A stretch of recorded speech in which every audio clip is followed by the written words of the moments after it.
C'est un projet très ambitieux et il allait apporter une solution vraiment innovante auquel personne n'avait pensé jusqu'à maintenant. J'ai eu les yeux qui ont brillé, il me fait rêver, c'est le futur, c'est l'innovation. Aujourd'hui, on a besoin de désengorger les hôpitaux, de déplacer les gens rapidement. The thought process was there to build a finished product to actually make it fly at the end, so that was perfect. Tout le monde a de l'imagination, et c'est juste qu'en la travaillant un petit peu, on peut arriver à dégager une certaine créativité. Et cette créativité liée à des outils m'amène moi aujourd'hui à faire ce que je fais, c'est-à-dire imaginer des solutions pour demain qui soient bons pour l'environnement.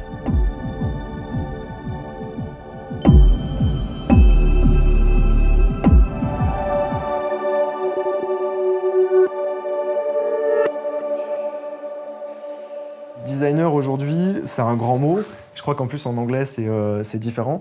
En français, nous on le distingue déjà de l'ingénieur ou en tout cas du dessinateur qui va concevoir. Donc en français on a la conception, on a la création. Mais le designer au final aujourd'hui il est partout. C'est-à-dire que ça peut être un designer d'interface, ça peut être un designer d'endroit, un designer de produit, un designer même juste d'idées et de stratégie on va dire. Comme un architecte, je compose en fait différentes notions, différents savoirs, différentes observations. Aujourd'hui, on demande au designer quand même d'avoir une vision beaucoup plus globale sur sa création et pas juste dessiner l'objet parce que c'est sa propre sensibilité. Alors le Covid en France, et plus particulièrement à Paris, c'est assez particulier, assez étrange. Pour répondre à cette crise, chacun a son rôle.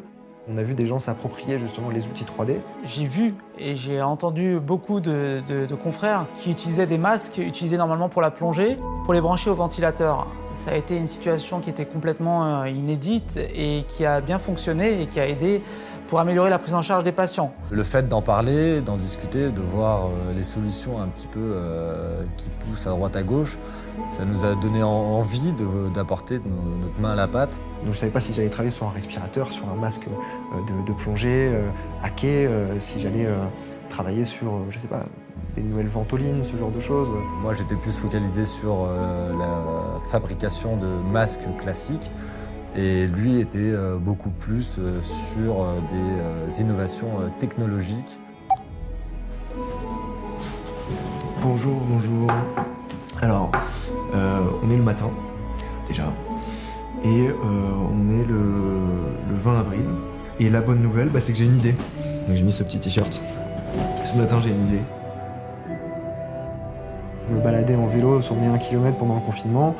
À la télé, j'ai vu des transports hospitaliers. Là, je vois une ambulance passer à toute vitesse. Les rues sont pas toujours vides. Et puis, on est quand même limité avec les infrastructures terrestres. Pourquoi pas utiliser les airs?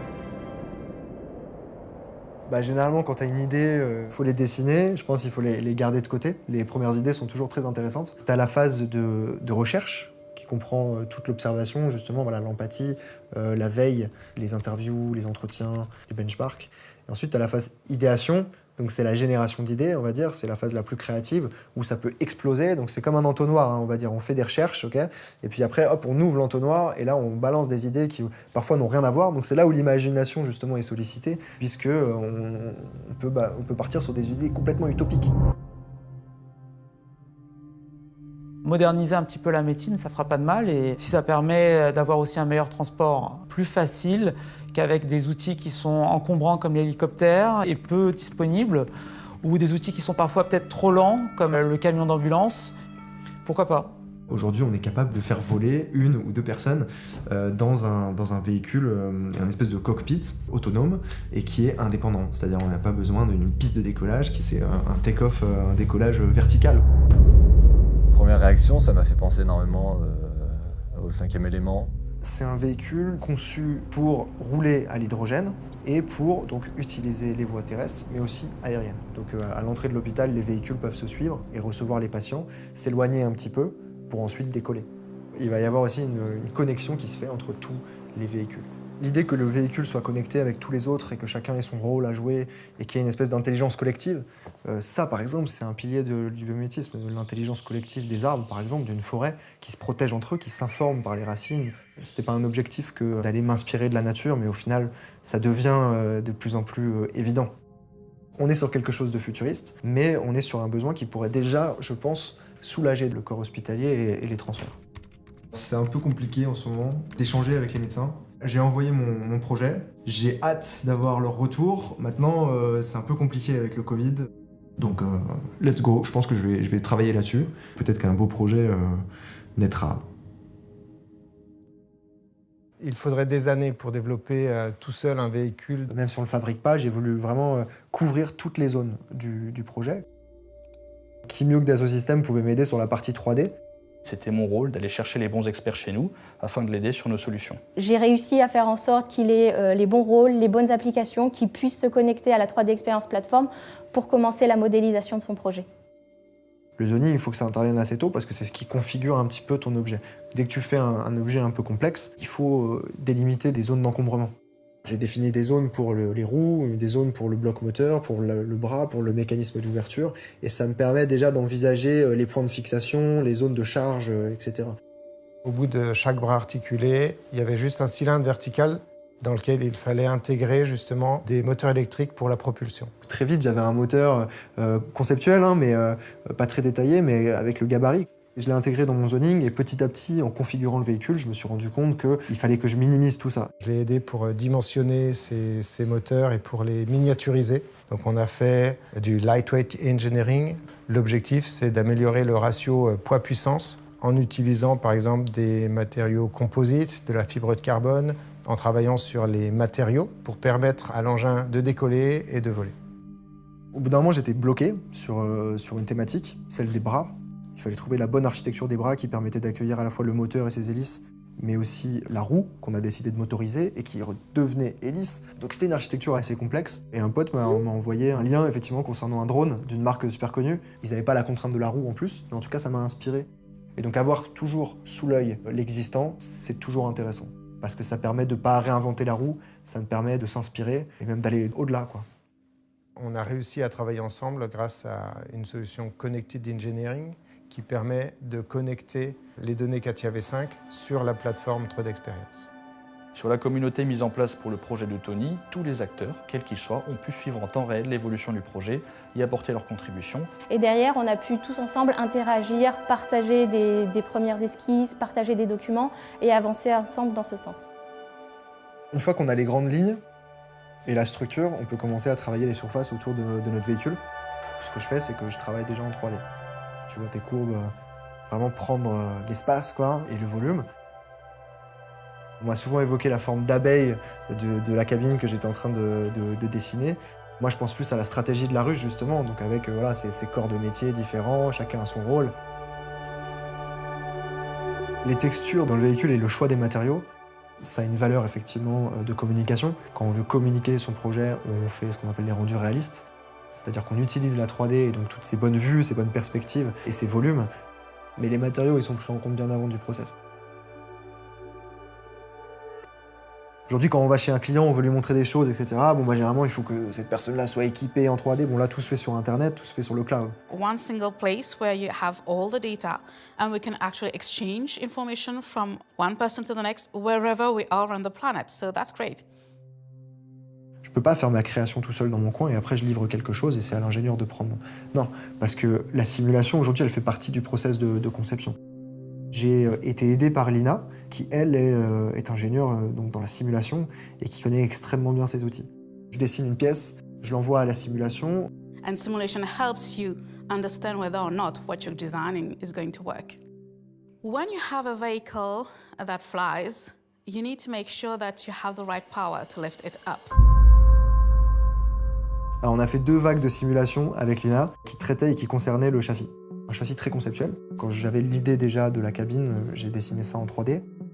J'ai envoyé ça à Lina pour lui dire, voilà, ma première configuration, est-ce que ça tient la route? What he had designed was great, but way too heavy.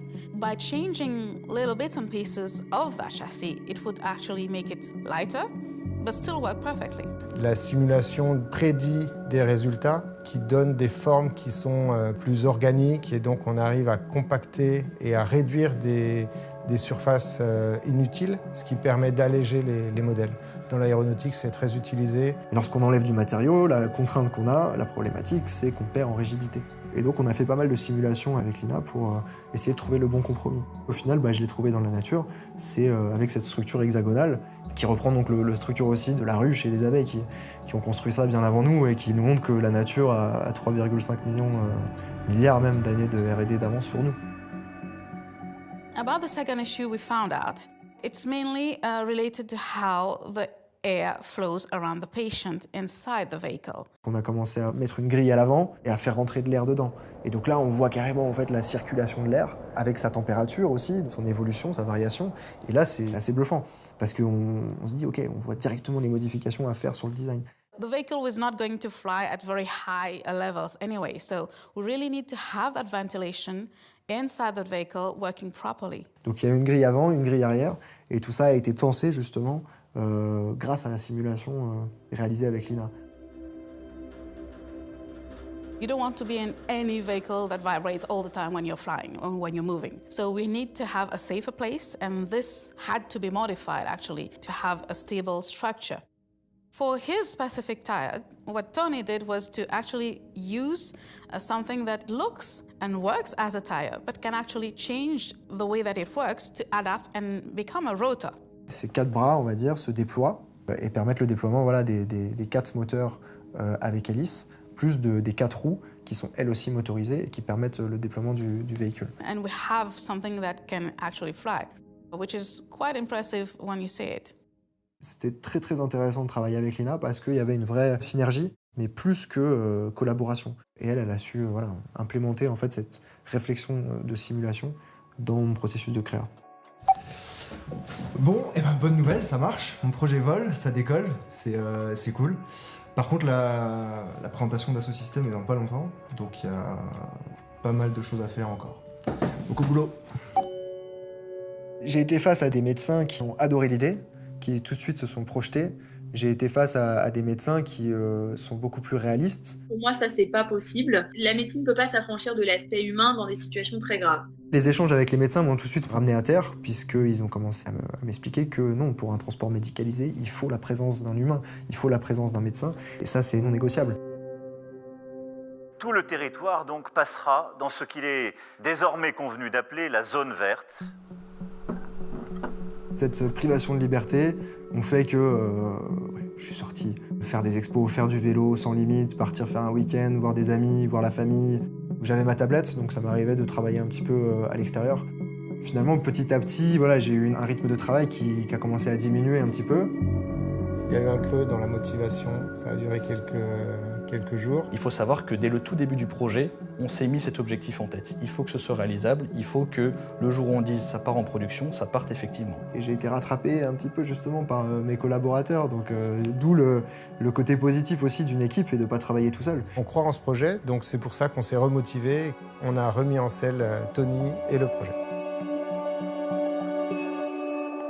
Dans les ambulances médicalisées, il y a toujours un médecin, il y a une infirmière, il y a un ambulancier qui conduit. Si on a un soignant, il faut qu'il ait tout l'arsenal thérapeutique qui suive au cas où, des ventilateurs, des pousse-seringues, bien sûr avoir le scope. Mais je pense que la vocation de cette machine que souhaite faire Tony, c'est plutôt libérer du temps médical et paramédical qui s'occupe de patients qui vont mal, avec un outil qui permet justement de se préoccuper des patients qui vont mieux. Donc gros changement. Retournement un peu de situation, je pars pas sur une ambulance donc médicalisée, mais je pars sur un véhicule sanitaire léger. Qui permet donc d'aller d'un point A à un point B, par exemple d'aller de l'hôpital vers un autre hôpital pour aller faire un examen qui n'est pas disponible dans un certain hôpital, par exemple une IRM, une scintigraphie, ou qui permet tout simplement un rapprochement familial. Et donc toute l'interface qu'elle j'avais prévue à l'intérieur pour accueillir les équipements connectés, tout ça, ça a sauté, dans le sens où il n'y en avait plus besoin, quoi. Et tant mieux, parce que ça allégeait au final le véhicule. Tony a travaillé sur des ambiances. Il a commencé à développer des solutions de projection sur la visière pour pouvoir donner des informations qui rassurent le patient. Les lumières ne sont pas juste esthétiques sur un véhicule, elles sont fonctionnelles. Ça peut tout de suite donner une indication et une information sur l'état d'urgence. Au final, je ne vais même pas intervenir que sur le véhicule, je vais peut-être aussi pouvoir intervenir sur toute la plateforme, tout le service, tout l'écosystème. Par exemple, l'écran extérieur sur le véhicule, pouvoir visualiser justement une fiche d'intervention s'il y a eu accident, ou alors son dossier médical, de tout de suite comprendre la situation, on va dire. Donc plein de bonnes idées, toujours partager ses créations pour avoir des retours constructifs. Alors le véhicule à la base s'appelait Emergency, donc le M de médical et le R de son infrastructure dans laquelle il va se déployer. Et au final, on a trouvé quelque chose d'un peu plus global. On a fini par l'appeler E-Way, donc Rescue Roadster en anglais. La présentation de Tony s'est très bien déroulée de mon point de vue. Dans un premier temps, tous les objectifs que nous avions mis sur la table ensemble, au début du projet, ont été atteints, très clairement. Quand j'ai vu le résultat final, j'étais vraiment enthousiaste et satisfait. C'était un petit peu un challenge d'avoir réussi à mettre tous ces différents acteurs autour d'un seul et même objectif. Ce qu'on en a sorti, pour moi, est vraiment assez incroyable. Nous étions tous très fiers et très contents de l'accompagner lors de cette présentation. On a pu voir les derniers rendus finaux, réalistes de son projet, de son véhicule. Il a pu même nous simuler une mise en situation avec la conduite, le vol du véhicule. Et cela a permis, je pense, au projet de prendre vie aux yeux des différents intervenants. Ça a été très bien reçu. Je pense qu'ils ont bien apprécié l'utilisation, justement, même collaboratif de leur plateforme, et surtout l'opportunité que ça peut amener à d'autres startups que de imaginer une V2, une V3 de ce genre de véhicule pour un usage connexe. Là, nous sommes encore dans une situation santé très fragile et on n'a pas encore conscience de tous les dangers qui peuvent arriver. Donc l'idée, c'est que ce véhicule, aujourd'hui, voilà, il a été pensé comme ça, sur un transfert hospitalier. Demain, quelqu'un peut le reprendre, peut le réadapter, il est modulable en fait. Il est vrai qu'on peut imaginer d'autres utilisations de ce véhicule, pourquoi pas de la livraison de nourriture. Le transfert d'organes, c'est assez intéressant puisqu'on a une cabine qui est déjà hermétiquement préparée pour garder une certaine température. Ce projet existe depuis peu, on l'a développé très rapidement et on va peut-être à un moment se heurter à quelques difficultés, quelques améliorations qui seront nécessaires. Eh bien, nous les ferons. Les doutes que je peux avoir encore aujourd'hui sur ma propre création alimenteront des nouvelles réflexions pour l'avenir.